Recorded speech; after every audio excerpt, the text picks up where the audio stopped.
Cada dia nós vamos dar só uma arrematada no dia, e eu queria, para essa conversa de fim de dia, convidar os irmãos a abrirem a palavra do Senhor no Evangelho segundo Mateus, no capítulo 5, no versículo 13.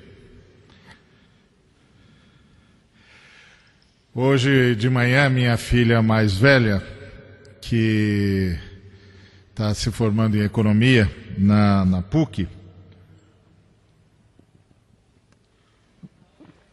ela virou para mim e disse: pai, você é hipermoderno, mas não é pós-moderno. Eu disse: é mesmo, filha? Ela falou: pai, você é hipermoderno porque você vive cheio de tecnologia. Você tem computador para lá, Palm para cá, iPhone para lá, tudo seu está no ciberespaço, você faz tudo no computador, quase não usa mais papel, mas você não é pós-moderno. Eu disse: é mesmo, filho, por que eu não sou pós-moderno? Ela disse: porque para você nada é relativo. Eu falei: bom, parece que nós estamos nos entendendo. Então... E eu queria ler um texto que me remete ao que a minha filha disse. Vós sois o sal da terra. Ora, se o sal vier a ser insípido, como lhe restaurar o sabor? Para nada mais presta, senão para lançado fora ser pisado pelos homens. A igreja precisa ser relevante.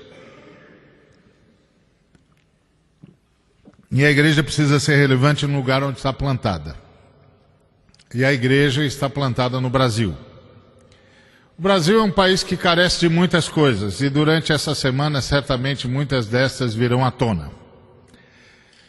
Mas algumas coisas que parecem nítidas, que são profundamente necessárias no nosso país. Eu gostaria de lembrar a vocês um diálogo que eu assisti pela TV, e certamente muitos de vocês assistiram, porque o diálogo foi reprisado na TV brasileira à exaustão. O diálogo entre o presidente do Supremo Tribunal Federal e um colega seu, ministro também do Supremo Tribunal Federal. O senhor Gilmar Mendes e o senhor Joaquim Barbosa. Ambos ministros do Supremo Tribunal Federal, que é o órgão supremo da Justiça brasileira, que decide as questões constitucionais, que são, obviamente, a espinha dorsal da nossa sociedade, porque uma sociedade democrática tem como espinha dorsal aquilo que rege a sua democracia, a sua Carta Magna, a sua Constituição. Bom, nós temos uma Constituição bastante extensa, é verdade, mas uma Constituição com princípios muito interessantes e muito bons de cidadania, de justiça social, etc, etc. E os senhores ministros do Supremo Tribunal Federal são os guardiães da nossa Constituição.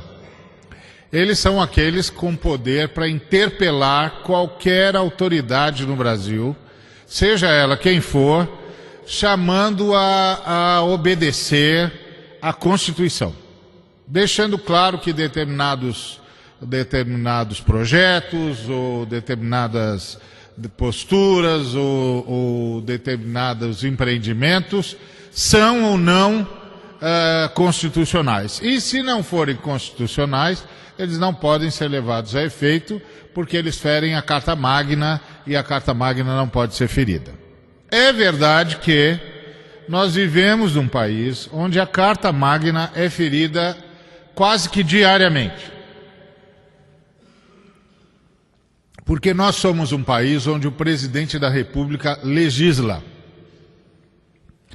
E o presidente da República no Brasil legisla porque ele pode emitir o que nós chamamos de medidas provisórias. Essas medidas provisórias têm força de lei até serem julgadas pelo Congresso e aceitas, implementadas ou não. De qualquer maneira, o tempo em que essas medidas provisórias vigem já é suficiente para os objetivos daqueles que a legislaram. Então, o nosso país é um país onde o presidente legisla.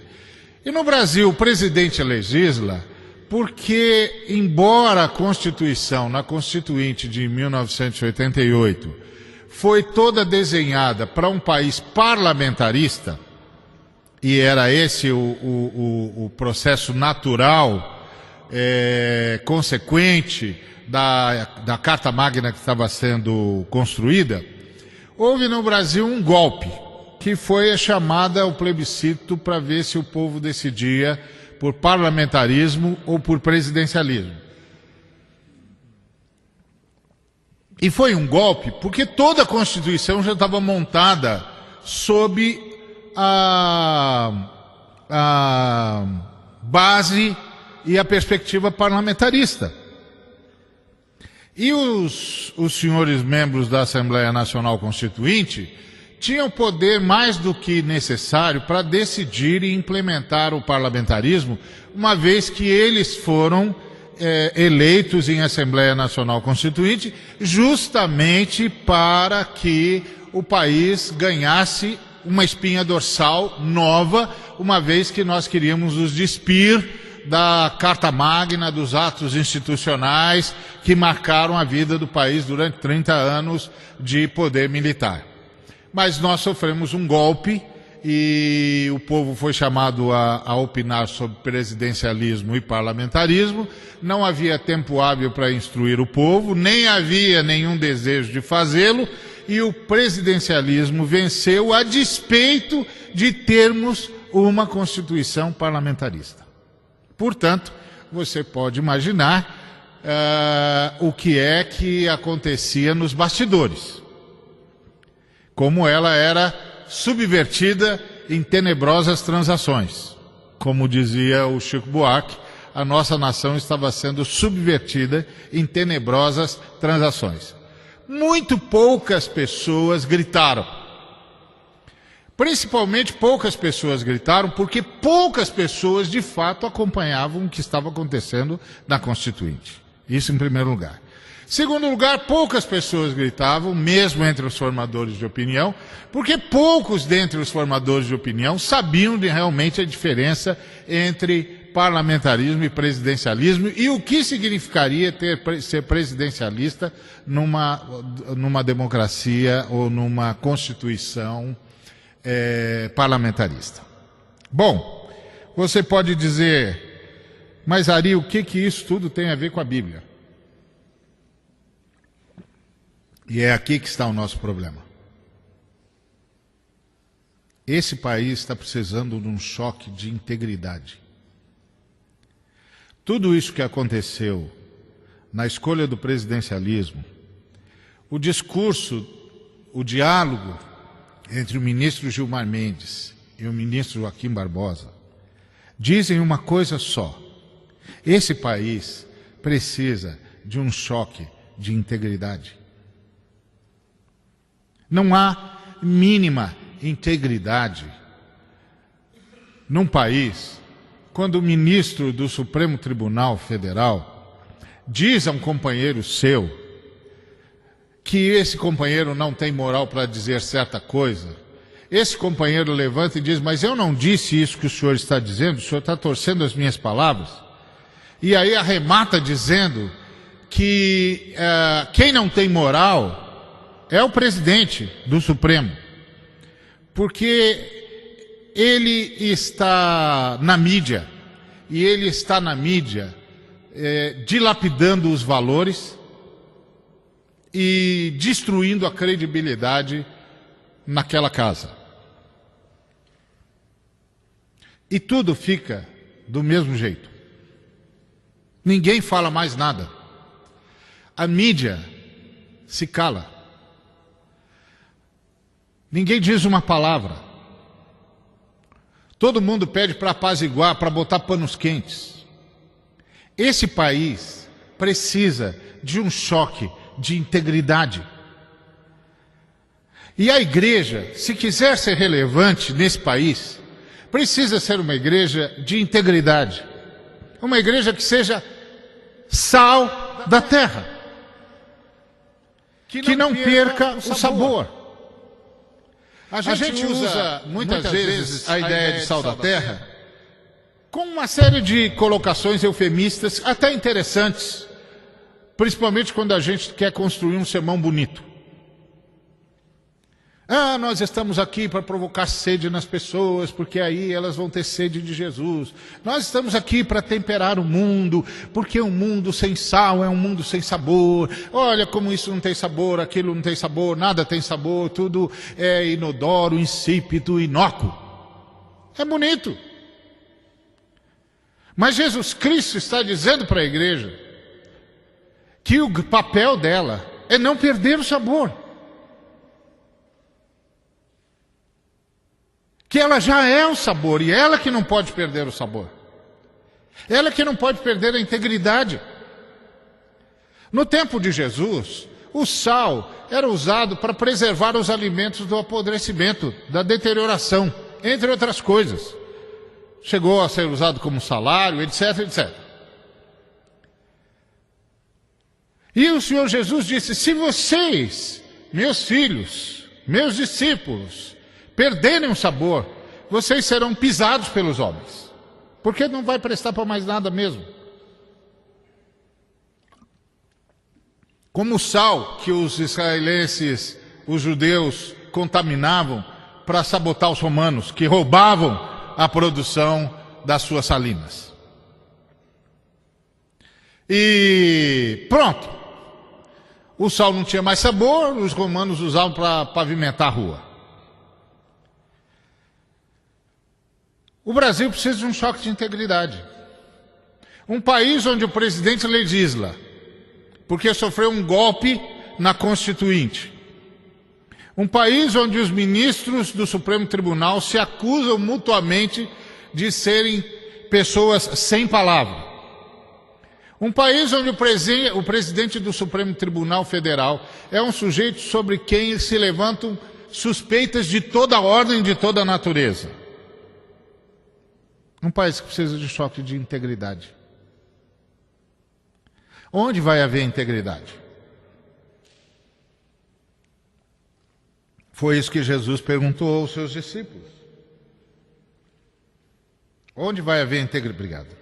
Onde vai haver integridade se não forem vocês? Onde vai haver verdade se não forem vocês a dizê-la? Onde vai haver seriedade se não forem vocês a dizê-la? Como nós vamos ser relevantes nesse país se nós não formos íntegros? Se as nossas palavras não tiverem peso nenhum? Se nós também nos tornarmos mercadores de ilusão? Como é que dá para viver num país onde ninguém acredita num juiz?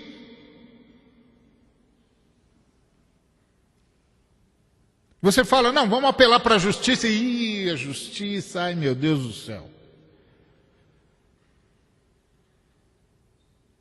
É horrível. Então, qual é o papel da igreja aqui no Brasil? Essa é uma reserva de integridade para início de conversa, entre outras coisas. Tem muito mais coisas que certamente vão aparecer na nossa semana de conversa, de reflexão. Falta integridade. Esse é o grande ponto. Inclusive, essa coisa da integridade é uma marca dessa pós-modernidade que nós vivemos num determinado nível. Eu não preciso ser íntegro, eu não preciso sustentar o que eu falo. O que eu falo não precisa ter peso nenhum. Isso não quer dizer que a gente não vai errar. Isso não quer dizer que a gente não vai ter de pedir perdão. Isso não quer dizer que a gente não vai tropeçar nas nossas palavras. Mas o que Jesus espera não é que a gente nunca erre, mas que a gente sempre queira não errar. São coisas diferentes. Deus não está esperando que a gente nunca erre. mas que a gente sempre queira não errar. Porque o erro é um acidente, é o tropeço na jornada que nos leva a clamar por perdão, por misericórdia, por uma retomada de caminhada. Mas nós precisamos de integridade. E hoje, essa eu penso que é uma oração que nós deveríamos levantar ao Senhor em relação à igreja brasileira. Porque quantos no Brasil acreditam no que nós pastores falamos?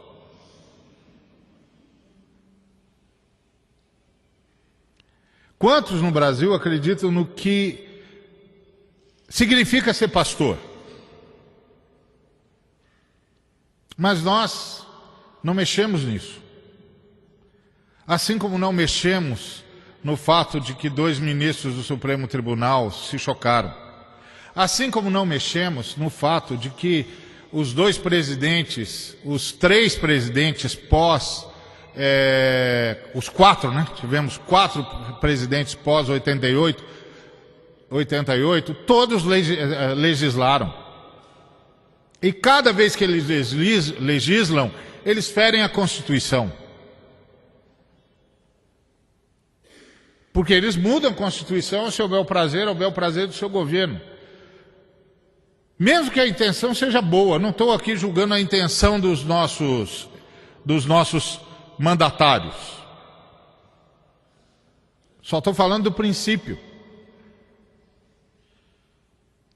Mas nós não mexemos nisso. Se eu tivesse continuado a falar da situação do Brasil, um bocado de gente poderia, se eu tivesse aqui continuando a falar das questões eminentemente políticas, um bocado de irmãos poderia ser tentado a sair daqui dizendo: o Ari só fala de política.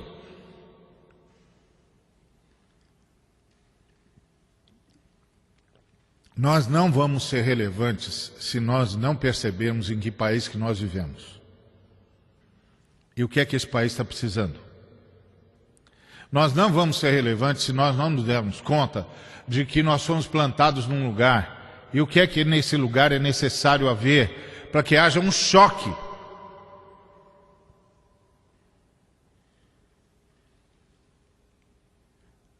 E no Brasil é preciso um choque de integridade. Nós estamos com um problema sério de integridade nesse país. Nós nem acreditamos em mais nada.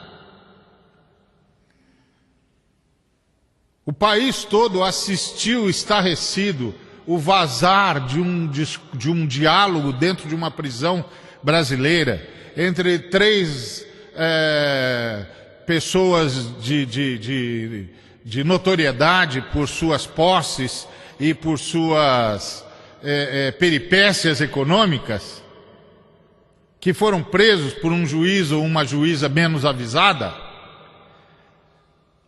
e que na cadeia disseram: quando chegarmos no Supremo Tribunal a gente resolve isso. E ninguém diz nada. Todos nós dizemos: o Brasil é assim. Mas nós somos a igreja. E aí? Nós estamos aqui para pregar. E o que é que nós vamos pregar?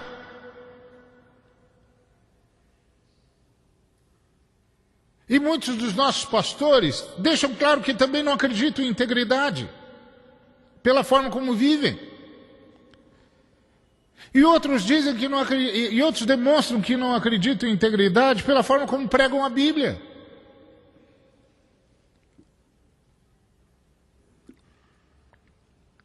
Esses dias eu estava tuitando, eu sou um tuiteiro. Twitter é um instrumento novo na informática, em que é uma mistura de torpedo, com mini blog, com conversa instantânea, etc. E todo mundo fala ao mesmo tempo, de tudo quanto é lugar, de todo lugar do Brasil. É um negócio impressionante, é bonito de ver a riqueza da garotada. Obviamente, eu e mais 2 ou 3 somos, como disse o Dr. Shed, os peixes fora d'água, que são os marmanjões, os velhotes de internet na mão. Mas é interessante. Num desses dias, um dos meninos mandou no Twitter dele a fala de um pastor, de um pregador, dizendo assim: Deus nós reconhecemos, Deus, nós temos de pensar Deus a partir desses relacionamentos dele com a humanidade. Então a gente tem de trabalhar esses relacionamentos dele com a humanidade e pensar Deus. Aí eu mandei um Twitter de volta dizendo: Deus a gente não pensa, porque se a gente for pensar Deus, a gente vai concordar com Feuerbach que Deus é uma projeção humana. Deus a gente não pensa, a gente crê e vê em Jesus Cristo ou na lei se você for judeu. Você não fica pensando, como é que será que é Deus? Não, eu acho que Deus devia ser assim. Não, assim Deus fica meio demodê. Não, assim Deus perde contato com a modernidade. Não, acho que Deus tem de abandonar essas coisas para poder ter relacionamentos significativos com a gente. Porque se ele não fizer isso, não dá para andar com Deus assim. Ora, faça-me o favor, nós estamos precisando de um choque de integridade.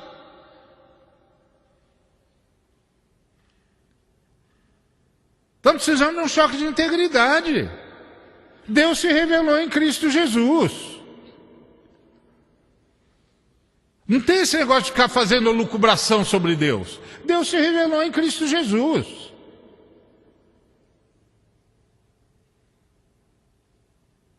As Escrituras dão testemunho disso. Então, que choque de integridade vai ter um povo que nem acredita mais no que lê?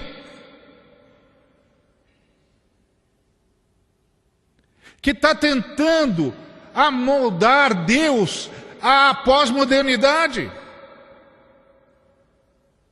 que está tentando fazer Deus palatável a gente que não quer compromisso com nada. Quem quer um Deus que não tem compromisso? Quem quer um Deus que não tem caráter? Quem quer um Deus que não tem identidade? Quem quer um Deus que não sabe o que quer? Quem quer um Deus mais perdido do que a gente na história? Porque a gente perdido na história faz sentido, um Deus perdido na história é uma loucura. Quem quer um Deus desse? Quem precisa de um ser assim? E onde foi que esse ser apareceu nas Escrituras? Nós estamos precisando de um choque de integridade. Se o sujeito não crê, ele se retire. É um direito dele não crer, mas retire-se.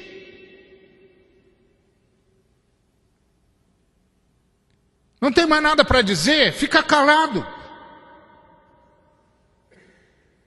Vai procurar outra coisa para fazer na vida. Nós estamos precisando de um choque de integridade nesse país e nessa igreja. Para mim é coisa, como disse a minha filha, ela diz: pai, você é hipermoderno, mas você não é pós-moderno. Porque para você as coisas não são relativas. Eu disse: filha, eu creio em Deus. E foi isso que eu ensinei para você e para sua irmã. Nós cremos em Deus. E se Deus existe, não se pode viver de qualquer jeito. Se Deus existe, tem um jeito certo de viver. Se Deus existe, o universo tem propósito. Se Deus existe, a vida tem propósito. Se Deus existe, tem um caminho para andar. Se Deus existe, tem uma voz para ser ouvida. Se Deus existe, tem uma lei para ser levada a sério. Se Deus existe, tem de haver arrependimento. Se Deus existe, tem de haver pedido de perdão. Se Deus existe, tem de haver submissão à sua vontade. Agora, se Deus é apenas um ser perdido, então esse não é o Deus que pode salvar. Como um ser perdido pode salvar? Isso é igual aquele adesivo que os camaradas colocam atrás do carro dizendo: não me siga, eu também estou perdido. Principalmente nos cebolões da vida, que você não sabe mais onde entra e onde sai, e o cara vem atrás de você pensando: esse aí sabe como é que sai desse emaranhado de viaduto. E aí ele, para não correr o risco de levar mais um para o buraco, ele bota o adesivo dizendo: não me siga, eu também estou perdido, não sei o que fazer nesse emaranhado de viaduto. A igreja precisa de um choque de integridade. Os pastores precisam de um choque de integridade. Os teólogos precisam de um choque de integridade. Se você quer ser um teólogo e você quer fazer elucubração, etc., etc., lhe dou um conselho: vá ser filósofo.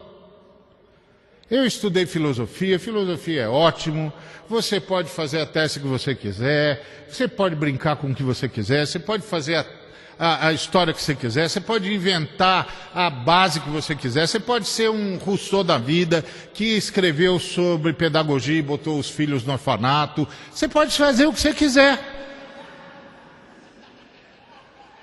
Você é filósofo. Você é filósofo. Você pode dizer que nada tem sentido, que o que parece que você pode se autenticar ajudando a velhinha a atravessar a rua ou atropelando a velhinha para ela não ousar mais atravessar rua nenhuma. Não importa, você é filósofo. Então vai ser filósofo, filho. A teólogo é para a igreja. Teólogo é para a igreja. Esse é para a igreja, é para a glória de Deus. Não é para a igreja conversar com o mundo. É para o mundo entender Deus e se converter.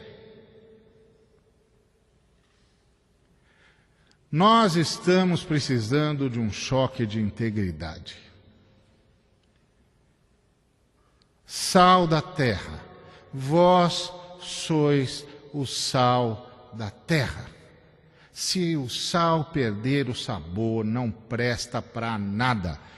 Eu estou ficando com medo de repente, me encontrar no meio de um negócio que não presta para nada. Por falta de integridade.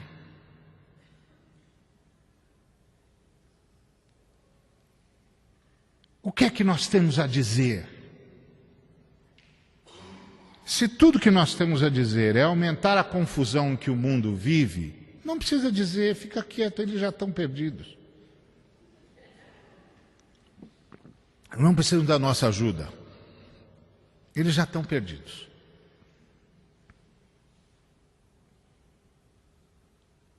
Se tudo que a gente faz, que a gente tem para fazer é ser simpático ao mundo, como é que dá para ser simpático a um negócio que jaz no maligno? E mais, essas pessoas que jazem no maligno estão desesperadas, desesperadas. Só que é assim, você não assume o seu desespero, porque se você assumir o desespero, você dá um tiro na cabeça. Então você tem que disfarçar o desespero. Isso me lembra um personagem do Sartre, que era um homossexual, e aí o outro personagem diz para ele: escuta, se exponha, mostra tudo que você pensa que você é, do jeito que você gosta. E ele disse: eu não posso, eu tenho vergonha. Aí o personagem vira e aponta um outro homossexual, que esse sim, todo solto, largado e tal. E ele diz: olha lá o seu colega, ele está todo assumido, etc. E o personagem do Sartre diz: é que ele já morreu de vergonha. Então esse é o ponto. Esse é o mundo que nós estamos vivendo. Gente desesperada. Eles não estão esperando que a gente concorde com eles, porque eles sabem que estão mortos. Eles não estão esperando que a gente diga: não, até faz sentido. Não faz sentido, eles sabem que não faz sentido. Eles sabem que não faz sentido. Eles dormem, eles tentam dormir à noite e não conseguem. Eles vivem dormindo às custas de remédio. Eles andam com terapeutas a tiracolo há 14, 15, 20, 30 anos. Eles sabem que não faz sentido. Eles sabem. Nada faz sentido. É Dostoiévski. Se Deus está morto, tudo está perdido, tudo é permitido e nada faz sentido. Mas tem de fazer algum sentido. Como o próprio Nietzsche disse, não dá para se livrar de Deus se a gente não se livrar da gramática. Porque se existe gramática, tem uma regra anterior a mim. E se não tivesse essa regra anterior a mim, a comunicação seria impossível. Mesmo que Jacques Derrida diga, não, o texto não é mais do autor, é do leitor. Meu filho, se é texto é porque se pode ser lido, e se pode ser lido é porque tem gramática. Porque antes do texto se tornar seu, você tem de pelo menos lê-lo. E você não pode lê-lo se não tiver gramática. E se tem gramática, tem legislador e é anterior a você. E se tem legislador anterior a você, você não se livrou de Deus. Tem sempre alguém antes. Tem sempre alguém antes. Agora, eu fico olhando os colegas e falo, meu Deus, os caras nem leram direito, nem fizeram a lição de casa. Mas está todo mundo querendo ser pós-moderno. Quando os pós-modernos estão falando de espiritualidade e pedindo socorro. Tem de haver um choque de integridade na igreja. A começar por cada um de nós. Isso não quer dizer, volto a insistir, não quer dizer que a gente está proibido de cometer erros, e se a gente cometer erros é a tragédia final. Nada disso. Deus nunca esperou que a gente não pecasse, mas esperou que a gente não quisesse pecar.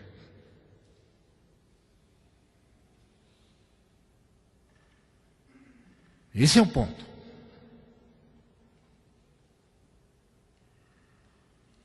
Outra coisa, precisamos de um choque de integridade. A graça de Deus é para nos perdoar e nos transformar.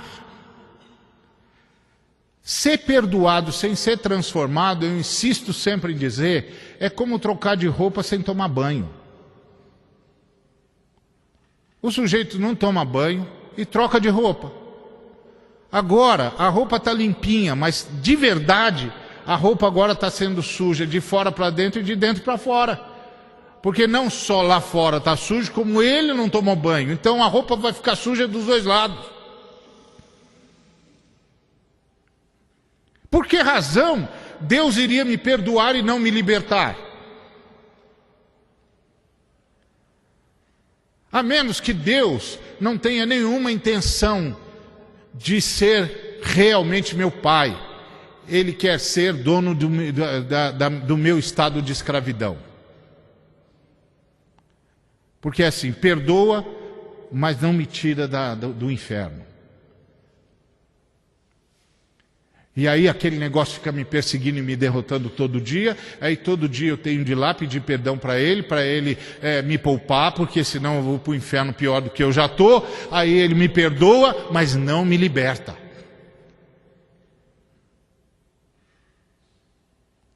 E aí o pregador fala assim, não, a graça de Deus te entende, te aceita do jeito que você está. Mas eu não me aceito do jeito que eu estou. É isso que as pessoas estão dizendo. Eu não me aceito, eu não quero ser escravo. Eu não quero ser escravo do meu vício. Eu não quero ser escravo do meu pecado. Eu não me aceito do jeito que eu estou. Eu quero saber se tem saída. Esse é o grito da humanidade.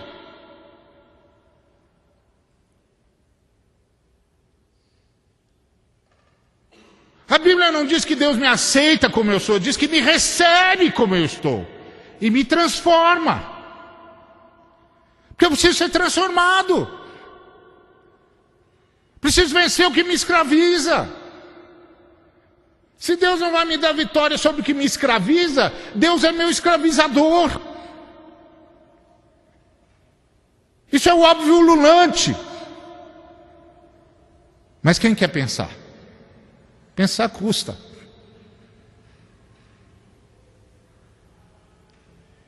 Então a gente fica soltando palavras ao vento. Quanto mais bonito, melhor. Para dizer nada. Para todo mundo dizer como esse nada é maravilhoso. É nada! Isso é nada! Não está dizendo coisíssima nenhuma, isso não serve para porcaria nenhuma. Ah, irmãos e irmãs, nós precisamos de um choque de integridade. O Brasil precisa de um choque de integridade. É verdade, a graça de Deus é maravilhosa. Nós somos salvos pela graça, não tem mérito nenhum nosso. Mas a graça de Deus transforma a gente.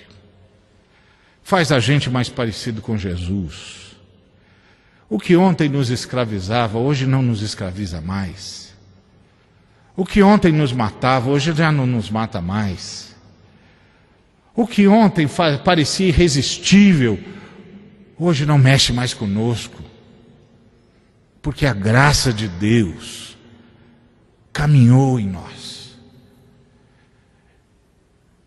E nos fez mais do que vencedores. E nos fez mais parecidos com Jesus.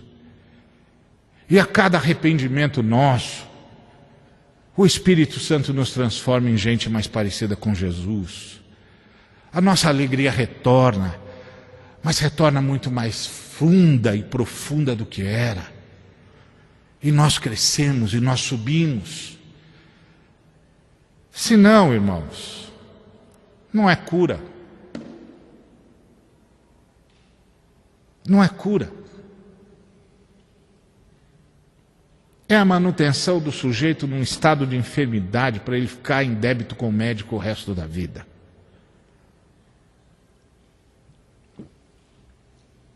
Me faz lembrar uma historieta, uma anedota que eu ouvi certa feita de um médico que levou o filho a se formar como médico também.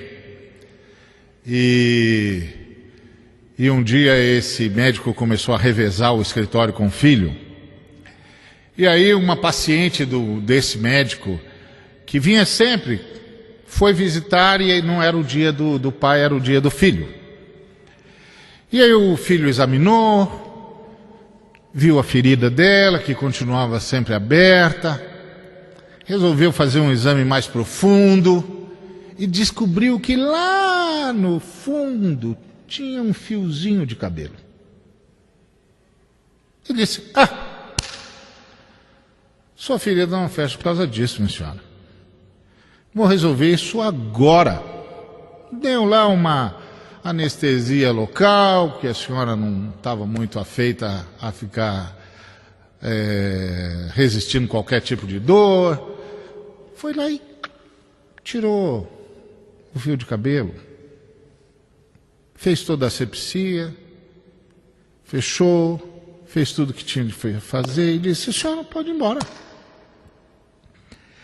Daqui uma semana a senhora volta só para eu dar uma olhada, mas não vai ter mais problema nenhum. Era só isso aí. Aí, uma semana depois, a moça voltou, estava tudo resolvido. Ele disse: pronto, está resolvido, a senhora está de alta, pode ir embora.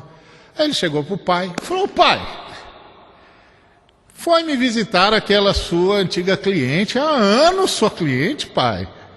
Ô pai, que barbeiragem, você não viu que tinha um fiozinho de cabelo ali? E o pai virou e falou: e filho, você acha que eu paguei a sua faculdade como? Tem gente tratando a graça de Deus assim. Que a graça de Deus perdoa, mas mantém o fio de cabelo lá. Torturando o crente a vida toda. Que volta lá, marcado pelo desgraçado do fiozinho de cabelo. Porque Deus quer manter o sujeito ali. E aí transforma isso numa linguagem bonita. Deus te aceita do jeito que você é. Faça o que você quiser. Deus te ama. Olha, eu sou pai de 2 meninas. Eu sei que quando a gente ama os filhos, a gente não deixa os filhos fazerem o que querem. A gente os ensina a fazer o que tem de ser feito. Porque enquanto eles estão conosco, o nosso amor os corrige com brandura.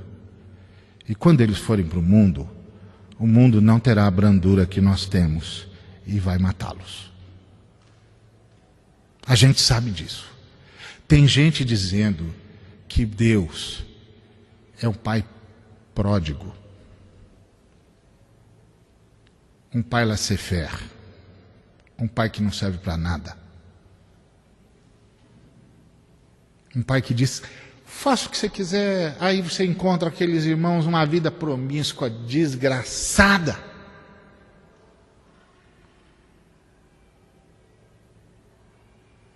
E quando você fala, ele diz: não, mas eu sei que Deus me entende. O que você diz para ele? Acho que Deus não gosta de você, filho.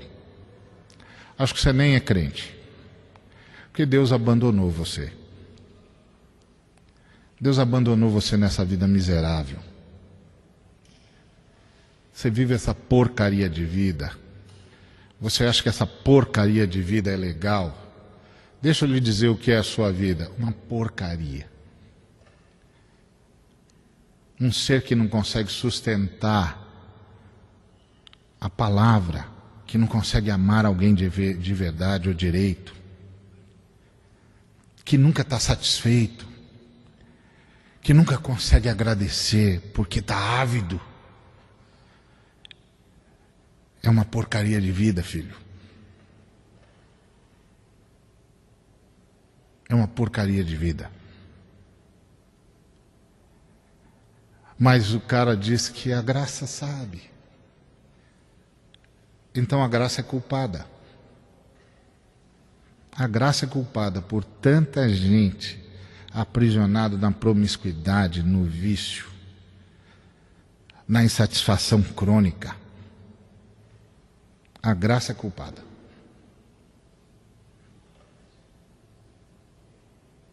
Mantendo o fiozinho de cabelo na enfermidade. Isso não é íntegro, irmãos. Você pode me chamar de conservador, de fundamentalista, do que você quiser. Todo mundo que me conhece sabe que eu não sou fundamentalista, que eu sou até um cara muito progressista para um montão de gente. Você pode me chamar do que você quiser. Isso não é íntegro. Isso não é íntegro. Todo mundo sabe que ser cristão é crescer em direção a ser parecido com Jesus. Todo mundo sabe disso. Dizer qualquer coisa o contrário disso não é íntegro. Não importa baseado em que você diga, não é íntegro.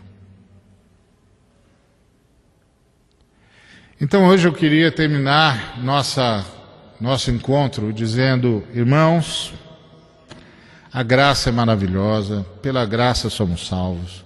Isso não vem de nós, é dom de Deus. Mas eu queria dizer novamente, pela graça somos salvos. Pela graça somos salvos. Pela graça somos salvos.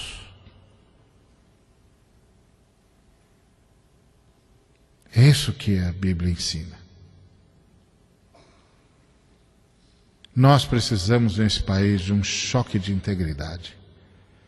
Começa com a nossa integridade na nossa pregação.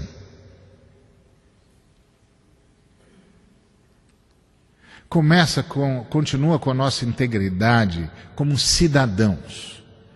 Isso vai fazer a gente protestar, vai fazer a gente gritar, vai fazer a gente berrar, vai fazer a gente ir para a rua exigindo integridade dos nossos juízes, dos nossos governadores. E eu não estou falando de moralismo, estou falando de integridade.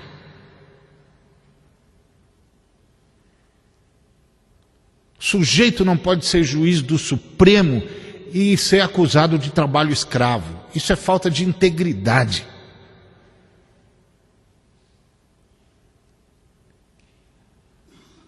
O sujeito não pode ser presidente do Congresso e driblar a justiça e subverter a lei. Isso é falta de integridade. O sistema político partidário não pode sustentar a dilapidação da Constituição brasileira. Isso é falta de integridade.